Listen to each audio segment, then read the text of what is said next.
வணக்கம் மக்களே, இன்றைக்கி பன்னீர் மசாலா செய்ய போகிறேங்க. இது மாதிரி ஒரு வாட்டி செஞ்சு பாருங்கள். கடாய் வச்சு எண்ணெய் ஊற்றிக்கோங்க. முந்திரி, இஞ்சி, பூண்டு, 2 வெங்காயம், தக்காளி, கொஞ்சம் உப்பு போட்டு வதக்குங்க. நல்லா வதங்கின பிறகு எடுத்துக்கோங்க.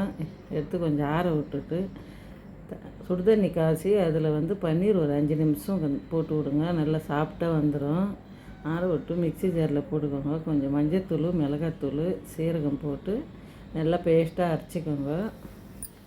இது மாதிரி பேஸ்ட்டாக அரைச்சிக்கின்னு திருப்பி கடாய் வைங்க.